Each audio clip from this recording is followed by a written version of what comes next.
Hi, everyone. If you wouldn't mind turning up your videos so we can get the best bandwidth possible, that would be great. Thank you so much, everyone, for joining. Here we are, week 3. I'm Kristen Harrison. I'm Director of Business Development for Smith Group, and I also co-chair the Programs Committee for Cornet North Texas, along with Melanie Daughtery with Hayworth. So thank you so much for being here. This is exciting. Actually found Rex's book on my in my bookcase, so I got to officially meet him. So just a few housekeeping items. We have another event next Wednesday, so look for that invitation today. And it's Spencer Levy, who's an economist for CBRE. He's actually very entertaining and very interesting to listen to, even though he's talking about numbers, but he'll tell us all in North Texas what to expect. Which markets are coming back and when. So look for that. We also are all-member coffee chat tomorrow on Wednesday, and then the Empower group, which is the Women of Cornet, are hosting Anything But Work on Friday. So they're going to talk about anything but work. So sign up for that, please. And then next week, a whole nother round of events. So with that, I'm going to introduce Summer Cook with Pacific Builders, who's going to take it from here. Thank you, Kristen. Hello, everyone. As Kristen just mentioned, I'm Summer Cook. I'm with Pacific Builders. We're one of the leading dynamic interior construction firms in the Dallas-Fort Worth Metroplex, and very excited to be a part of this discussion today with Rex. I know we've all been a part of several different discussions and conversations, and as we start to experience businesses and offices reopening, Two questions I know I've come across quite a bit has been, what does our new normal look like, and how is that going to impact our work-life balance? We've all experienced an abrupt change to how we approach our work-life balance when COVID hit us just a couple months ago, and now with things starting to open up, I think we're all a little uncertain about what this looks like moving forward. So we're very excited to have Rex on this call with us today, who is the founder of mindSHIFT. And he's going to talk with us a little about our approach and how to relieve some anxiety and stress as we do return to the workplace. Real quick, I'd like to give a little bit of a bio on Rex and share some of his successes with you all. Rex started his career as a project manager in architecture and construction for Southwestern Bell, which is now AT&T, back in 1978. He's worked as an owner, manufacturer, distributor, and subcontractor. His background has given Rex unique insight into the current and future challenges owners and providers face. He works at the intersection of numerous complex challenges, including the common nightmare of delivering capital projects, workplace disengagement, toxic shadow cultures, workplace health, and well-being. Rex believes that healthy teams are the secret to strong teams. Rex has written numerous books, including The Commercial Real Estate Revolution, 9 Transforming Keys Cost, Cutting Waste and Driving Change in a Broken Industry, Change Your Space, Change Your Culture, The Healthy Workplace Nudge, and Whole. He's won the Cornet Global Innovator Award, Industry Excellence Award, and IFMA's Award for Excellence. Rex holds a master's degree as a futurist and entered consulting after 25 years as a corporate leader. His unique experiences and skills allow Rex to guide leaders into new conversations, forming new relationships that result in new realities. Rex lives in North Texas and recently celebrated 40 years of marriage and has 3 children, all of whom are almost off the payroll, and 3 dogs. We're very thrilled to have you today with us, Rex. And as a quick reminder, as Kristen mentioned, if everyone will keep their microphones muted, that would be greatly appreciated. We'll be addressing some questions at the end of this, so feel free to use the chat feature in Zoom and post any questions you may have, and we'll do our best to get to all of them. And with that, I will hand it over to Rex. Thank you, Summer. And just a new addition, we added a cat. So that's a new addition. Wasn't my doing, but I guess we needed a cat. And Kristen, for showing the book, I'm going to mail you a copy of the book that we're going to be referencing today, which is The Healthy Workplace Nudge. And what I'd like to do is take us into the world of change management through the lens of health and well-being. This is the largest change management experiment in history. And a lot of the burden of this is going to fall on the corporate real estate and facilities teams to not just manage the logistical side, but to manage the human side as well. And a lot of what we refer to in my firm as change management, there's two sides. There's the left brain side, and we all know what that is. That's the communication, being transparent, finding the champions, all of those things we need to do. But there's also what we've referred to as the right brain side. That's the emotional side, the psychological side. So we're going to start by giving you a little bit of context of how we got here, or where we were socially and emotionally in the workplace through the Healthy Workplace Nudge.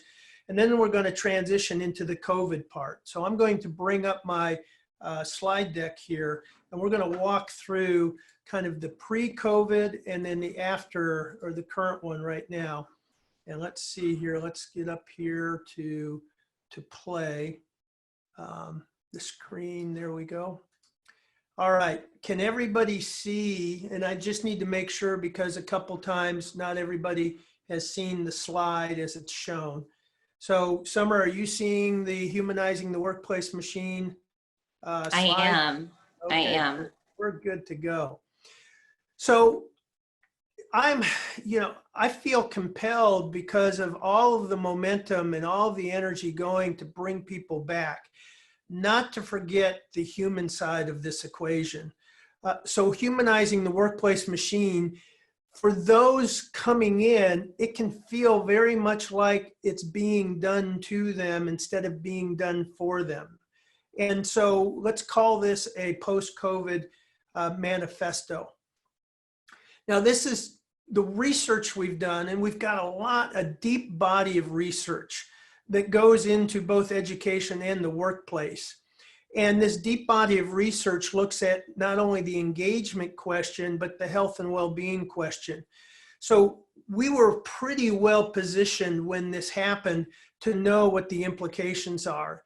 And even though as a futurist, you don't ever want to predict the future, we know a lot of things that have to play out both economically and emotionally. One of my colleagues, Dr. Jernigan, is an expert in post-major disaster recovery efforts in the emotional side of things. So we know that at a certain scale and a certain kind of experience, that certain things will be playing out. And even though people are coming back to the workplace and there'll be this initial excitement, there's something going on inside. There's an invisible effect that's happened to them that has left a mark. And on many, that'll play out in the workplace. So part of what I'd like to do is prepare us to know what's coming in, even though it's invisible, and then give us some tools for how we might manage some of this change. Okay, hold on here. It went backwards.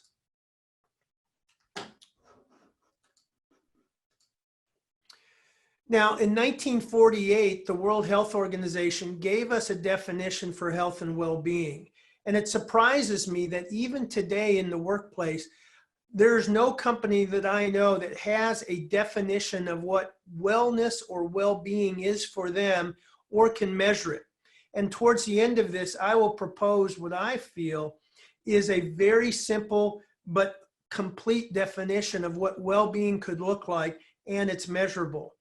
But health, in 1948, they said that health is a state of complete physical, mental, and social well-being, not just the absence of disease. And so often our wellness programs focus on just the health side of things, smoking cessation, walking, eating better. But unless we take the whole person in play in this, we really can't get to that state of well-being. One of the big ahas in the research in the Healthy Workplace Nudge is that unless well-being comes first, then we really can't ever reach the wellness side. And so we'll talk about where that comes from. So the biggest threat to well-being is stress in the workplace. Now, I don't know how many of you have ever experienced stress in the workplace, but according to surveys, that more than 85% of employees report that work is the #1 source of stress, and they report high stress. Also, 75% of employers, according to a Towers Watson survey, ranked this as the #1 health and productivity concern. So this was pre-COVID. We were already at this, what I can consider to be an unsustainable strain in the office place, and it shows up physically as well. So we're facing what futurists call a wicked problem. And now a wicked problem is not something evil, and Wikipedia defines a wicked problem as something that's really complex. And complex means it has lots of interdependent pieces, so that you can't focus on one piece without affecting others. So a lot of times we get focused on trying to solve a particular issue. It could be the engagement issue through training or workshops, but it creates unintended ripple effects throughout other areas that become bigger problems. That's the nature. So unless we approach this and see this as a whole, for example, change management, the left brain side of change management without the emotional side creates resistance, and it creates pushback. So that's the unintended effect of something that's very good. And we've all seen really good designs or really good plans for a future office layout, and then people react negatively to it. That's a wicked problem. So hold on here, still going forward. So what if, for example, we found a common thread between both the mental health side and the engagement side? And that common thread is the stress in the workplace. So here's the health consequences of not addressing stress. Stress and chronic stress over time shuts the immune system down, and it leads to something called metabolic syndrome. Metabolic syndrome then leads to something called chronic disease, and half of our adult population has some form of chronic disease. Chronic disease represents 80% of our health costs, and it's growing at a 7% compounded rate per year. So what does that mean? And it has been for 40 years. So we've not slowed this down. What does that mean to the economy? Currently, we're spending $3.4 trillion on health costs. That's 18% of GDP. 80% of that cost is because of chronic disease. And these are considered lifestyle diseases. Not all of them, but most of them. And so at this rate, 7% compounded every year, in about 10 years, this will double. Dr. Roizen, who's the chief wellness officer at the Cleveland Clinic, says when we hit that spot, it's game over for the economy. So let's look at the causes. Now, the primary lifestyle behaviors that lead to chronic disease are smoking, overuse of drugs or alcohol, eating comfort food, and sedentary lifestyle. We all know these things. This is what every wellness program is designed to mitigate. However, the problem that we run into is that with stress, what do you think the behaviors, the coping behaviors are under stress? Exactly these 4 behaviors. So the big aha for us during the research in the Healthy Workplace Nudge is that stress is really the master villain. And so we've all felt at the end of the day, worn out, burnt out, and then we reach for something to kind of cope. We binge watch Netflix. I've done that. We have 3 beers instead of 2 beers. We go for that big cheeseburger or that pizza because to the body, that helps the cortisol and the adrenaline that is stored in the body, that helps numb that pain. And then it turns into affecting sleep. And so we create this vicious cycle of numbing the pain at night, not getting a good night's rest, being a bit depleted in the morning, using coffee or stimulants through the day. And then we create this vicious cycle, which over time quickly turns into metabolic syndrome and then chronic disease. So the misdiagnosis with disengagement is that fatigue and burnout in the last research we did in educators and caregivers looks exactly like disengagement. And so we're seeing this overstressed work environment, overstressed caregivers, nurses, teachers, first responders. going to these unhealthy coping behaviors, and it all leads back to stress. So we have to begin to see that if we want to have a sustainable, healthy work environment, this is the master villain we have to work with. So stress is killing more than just productivity. It's literally killing us. Dr. Jeffrey Pfeffer with Stanford did research and found that work is now the 5th leading cause of death. It's work. And that heart attacks go up 20% on Mondays. So again, this was pre-COVID. Now we're in this new situation. What I project as a futurist is that mental health will become this decade's #1 workplace issue. So now let's look at what's happened in COVID. What's happened to our population? We have to have a proper context because the people that are coming back, the people that we're working with and managing to come back have gone through this common experience. And again, Dr. Jernigan describes what I'm about to show you statistically as having lived through comparable to wartime conditions. 87 million citizens have experienced either a level 1 or a level 2 trauma.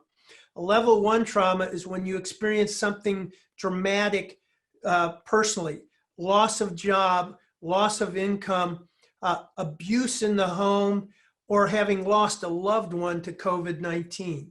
That's called a level 1 trauma. A level 2 trauma is living in conditions over high stress conditions over an extended period of time. So it's estimated that up to 25% of our nation has lived through these 2 levels of trauma. We currently have 35 million unemployed. We have 120 million students. And I was just talking to Summer. She's got 3 of them at home. All of a sudden dumped off at home with no plan. And you know, Summer's not the only person that I've consulted with or talked to who's having to balance. I had one having a 2-year-old on their knee while doing a Zoom call. The stress in the home of managing this, plus recognize that 30 million of these children depend on schools for free and reduced lunch. We've got more than 14 million small businesses that will likely close during this time. And then think about our colleagues in Houston and in Oklahoma City in the oil and gas, in the entertainment, hospitality, and travel. So the question we have to ask, we can bring body and mind back to work, but if we think of individuals as a portfolio of different assets that lead to well-being, you know, financial well-being, mental health well-being, social well-being, physical well-being, all of these things, and some of these accounts have been depleted, and we're going to have to reinvest, just like the federal government has invested or infused capital into the system.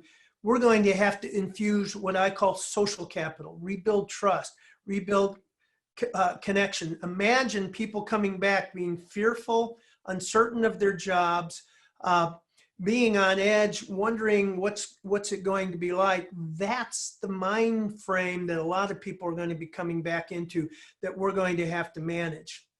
Now, the good news is we have had a major pause.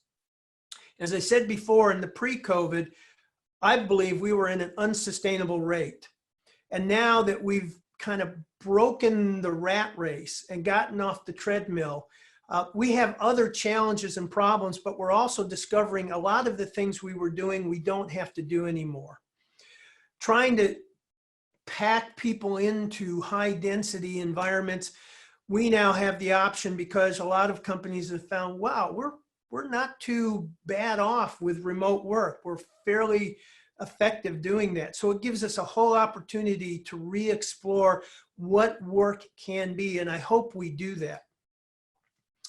So now we're getting ready to experience the largest change management experiment in history.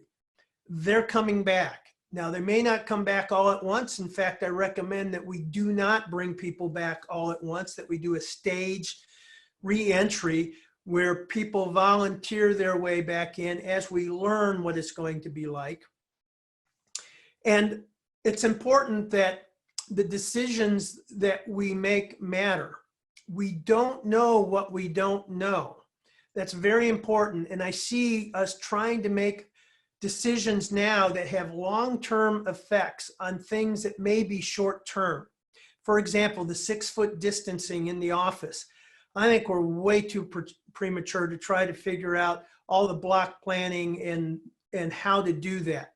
We've got second generation masks coming. We've got new ways to clean the environment. We know the virus is killed at 77 degrees, so you could cook your facilities in the evening and let the temperature go up so that in the morning they're cleared. There's just too many unknowns to begin locking into decisions that are going to have long-term effects on your cost, on the workplace. So that's important. So this is hard for leaders to accept because the tension to make some decision or to do what becomes conventional wisdom.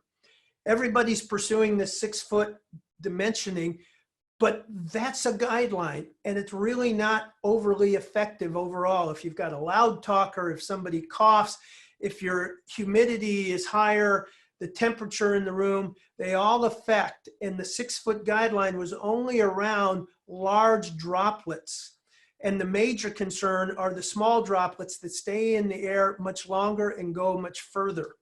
So before we do plexiglass around workstations, before we put screens in between that really don't have much effect, you may want to manage perception, but if you're really trying to go by the evidence and the science, let's learn our way into this instead of making these decisions prematurely.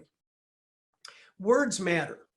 I've been on a crusade for several weeks on getting rid of the word social distancing.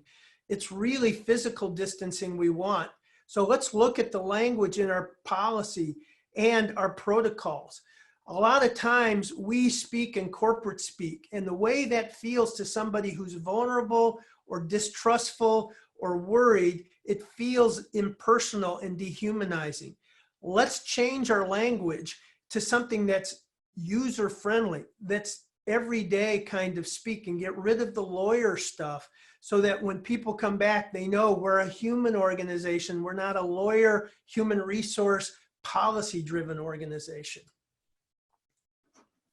I don't know why it keeps going back. Sorry about that. Now, the process matters as well. We have a lot of logistical things that have to happen. We've got a lot of hard decisions based on the spreadsheet. But how we do that is just as important as what we actually do. And remember that our employees are stakeholders. They have a stake in everything we do. And it's not just being transparent in our communication, but it's it has to be a conversation. These are stakeholders that should have voice, have choice, and have input and be partnered with us as we learn our ways into this. It's a different kind of leadership approach. It's called adaptive leadership. It's much different than strategic leadership or tactical leadership. And that can be a future webinar, but this is a different kind of way of leading people through the process. Now, in safety terms, I work with several construction firms, and what I'm recommending is that when people are coming into the job site, it's very important to go through our protocols. And you can see this site, they're all doing their distancing. But instead of going through the checklist at first, have a human moment. Allow people to process. Allow people to share, I had a lousy night. I had a terrible commute. I need to leave early. I've got to have care given. Because here's the safety piece of that. If your mind is consumed because of worry or something going on in your life, then that's a safety risk. And having those human moments, and I can give you lots of examples of companies who do that and were doing it prior, that relieves a lot of what's called the cognitive and emotional load that then allows you to do your work and focus on the task at hand. Now, part of what's happened is because of the disruption, we're going back to fundamentals. And what they do in early childhood learning and early elementary school is they have greeting rituals. They have start to the day rituals and end of the day rituals.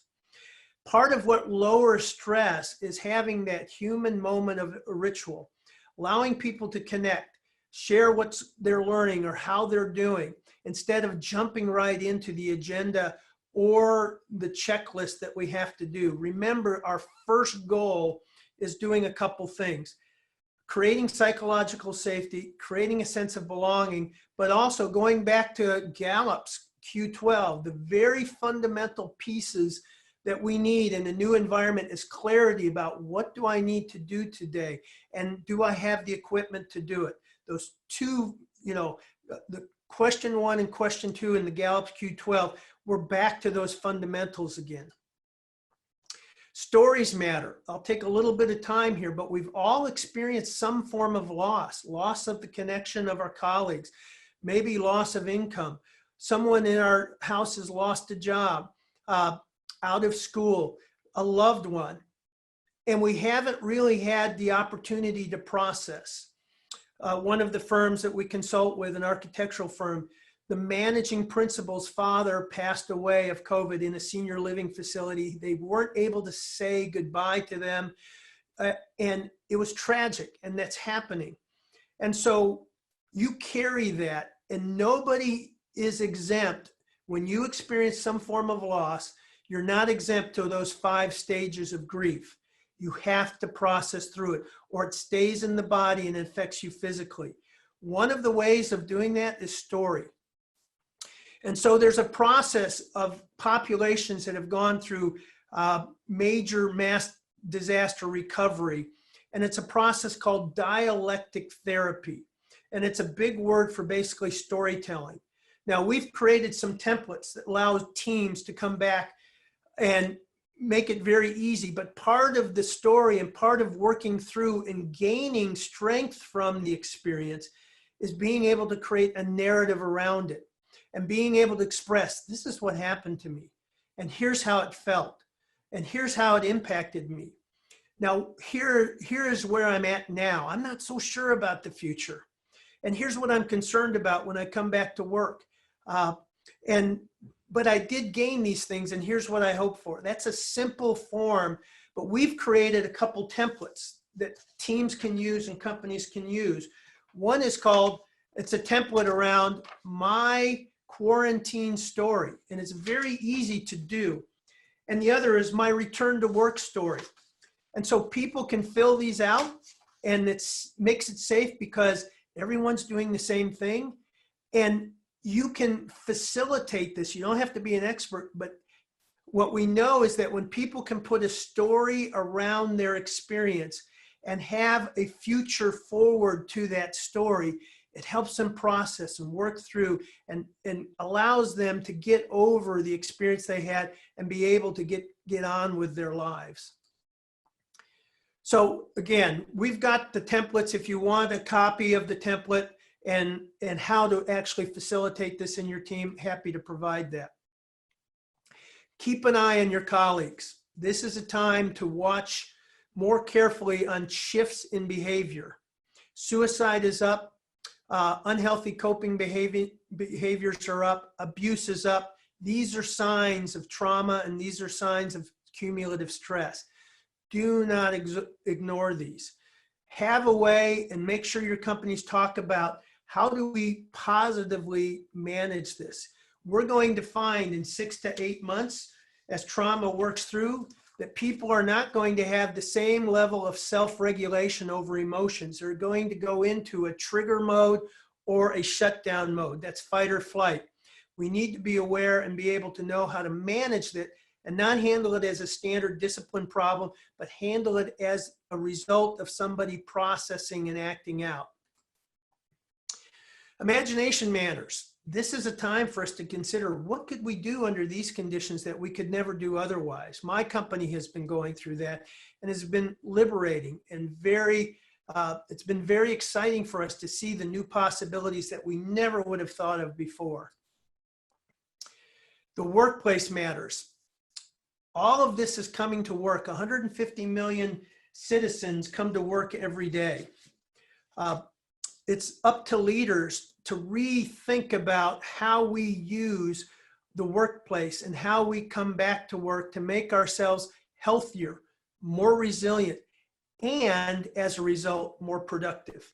Can leaders balance the need to make profit and cut costs with the counterbalancing need to be caring and have that humanizing influence in the workplace? And the time is now.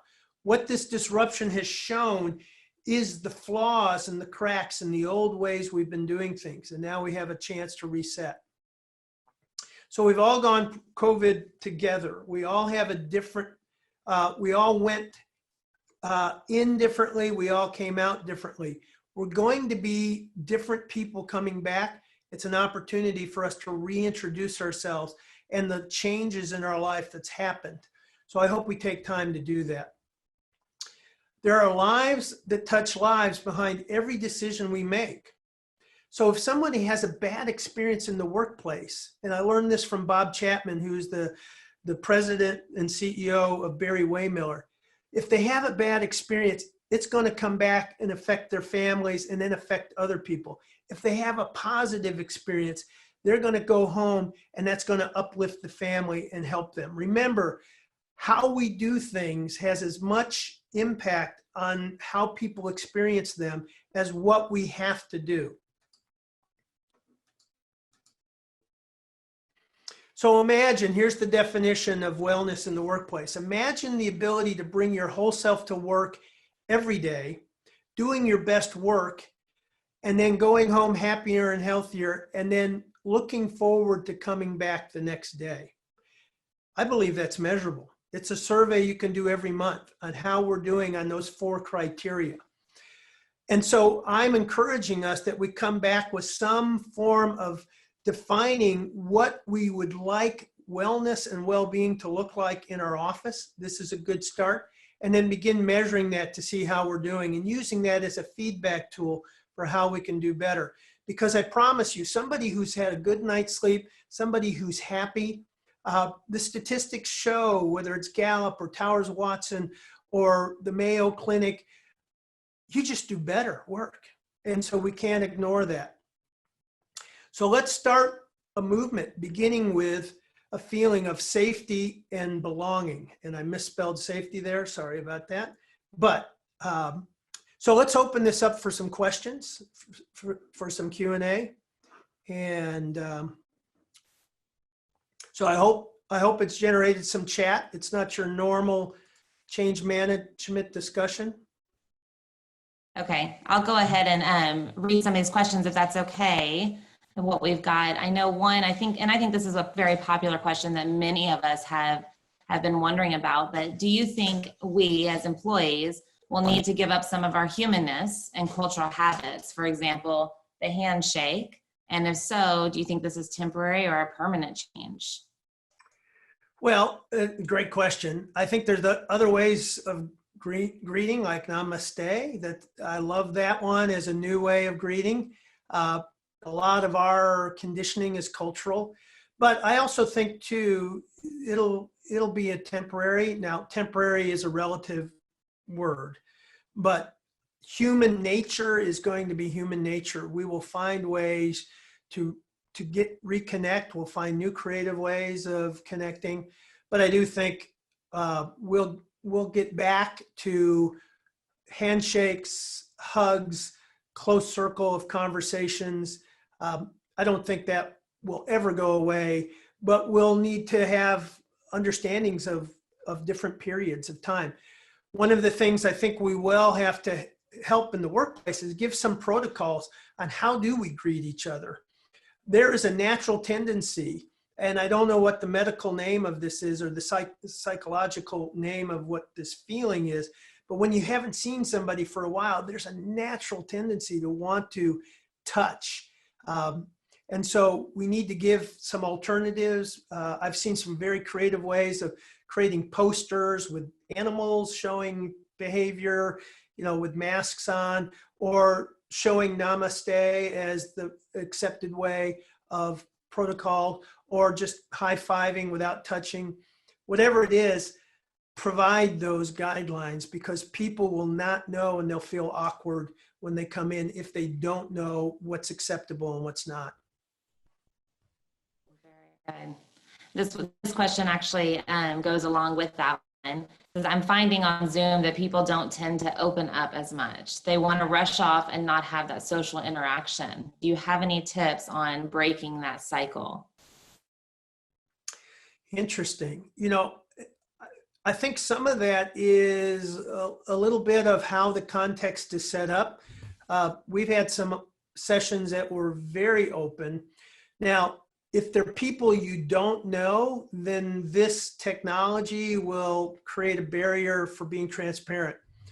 With people I know, you know, it gets pretty real pretty quickly. We're able to have those conversations. I think some of it is going to set expectations at the front end and create that safety. And those are just learning how to use this technology. You know, we used to have the same problem with telephones. You know, years and years ago, it seemed like an intrusive technology. But when your mom calls, well, some people, you know, it's a very connecting to talk to your friends for some. And talk to family, it really builds the bond as opposed to put distance in it. And it has to be what they call a convivial connection. That's that relational connection. But I understand that we're doing so much of this and we're doing it with people we don't know. It'll be hard to break through that formality barrier and that discomfort. So, you know, I think, again, this is more of a temporary condition because we will begin moving back to a more normalized face-to-face world again. Thank you. Here's another one that I know has been come up quite a few times in discussions, but most of the talk around getting people back to the office requires a major change in behavior for employees. How hard or easy is it to change an employee's behavior? Do you have kids? I mean, how hard is it?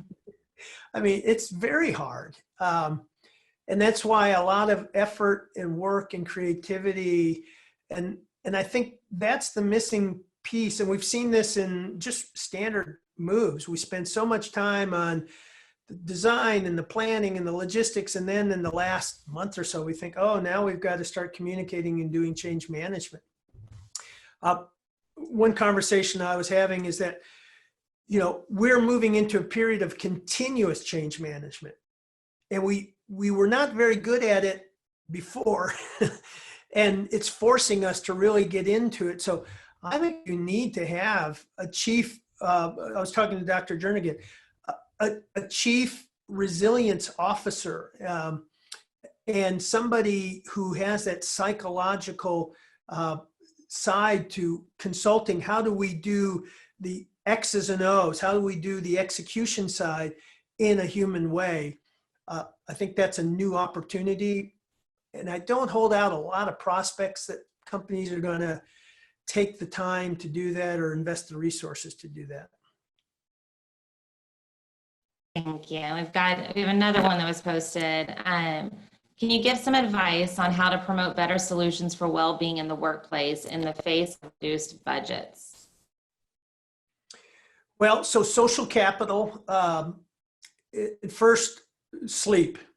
You know, focus and emphasize getting a good night's sleep. Starting with the leaders.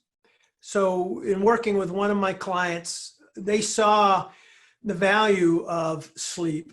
And we have a chapter in Healthy Workplace Nudge on recovery, and we call it the workplace athlete, and the vital role that sleep plays not only in health, but in your performance, your cognitive performance. So that's the number one area, but leadership has to walk the talk. This one particular leadership group was having trouble promoting the new wellness efforts in their organization. So I just had a conversation roundtable with the leaders, and I asked, how many hours are you putting in a week? What's your average day look like? What do you do on weekend? We went around the room, and what we found is that they were all working 60 plus hours a week. And I said, well, that's your problem. Nobody's going to adopt a different a set of behaviors than you are modeling. And so we set up some what are called commitment devices. That's a behavioral economics way of helping people do what they say they're going to do, like putting it on a calendar or having a friend call you in the morning and say, let's go work out together. The commitment device we used is a sports band called Whoop, which measures your sleep recovery levels. And we created a dashboard like you do with a sports team. And I monitored everybody's sleep. I monitored their heart rate variability. That's a metric of resiliency. I measured their sleep efficiency. And we were able to see, you know, where to make some adjustments and changes. And then we had another commitment device, which was the spouse check-in. So once a week, we would check with the spouse and see if Jim or Sally shut it down on the weekend. And then we shut down emails at 6 p.m. on Friday and then turned them on at 6 p.m. on Sunday. You've got to do things like that specific, and have, you know, someone's going to violate on Saturday and the CEO would send a note, why are you doing this? You and I will talk on Monday. So it takes time to shift, but having those structural changes, leadership, walking the talk, making it simple. And I would start with sleep as the simple one. Thank you. I think we have time for one more question, and any questions that we have not been able to get to, we will do our best to get some answers and maybe send those responses out. So for the last question, some organizations are starting to think seriously about increased work from home for the majority of staff for the long term, often related to real estate savings if staff are not on site or utilizing shared space. Can you give any tips for humanizing this and managing the change? That's a big question, and I'm glad this came up. So what's happening to a lot of people that are working at home is that once the newness wore off, then they're kind of, they're not getting the exercise. They're not, you and I have probably experienced Zoom, Zoom, Zoom, Zoom all day long without a break. So they will need coaching on how to do this in a healthy way. They're also going to need to have some connection time, like a morning, quote, stand-up meeting where it's just, how are we doing? What's going on? What do you need? They're going to need to be well equipped in the workplace too. I recommend you reach out to Kate Lister, who is a well-known Cornet member. She is the leading expert on how to make remote work and do it in a healthy way. But I'm very concerned about companies who are thinking, oh, this is the next cost savings, because you may not be saving if you're properly equipping people and the amount of time and the managing going in. I don't know if it'll be a wash. I'm sure there will be some savings, but it's not just move it over here and forget about it. There's a lot of care and management that are going to have to go into that to make it work. Well, okay. I don't know where Summer's video went, or Rex, but thank you so much, Rex and Summer. Wow, this was really, really great information. We recorded the session. I'm going to send it out to everyone. Thank you again so much for joining. And gosh, Rex, thank you so much for teaching us a few things today. This was really great. So thank you, everyone. Thank you, Summer. Yes, thank you. Thank you, Rex. Thank you, Ken. You're welcome.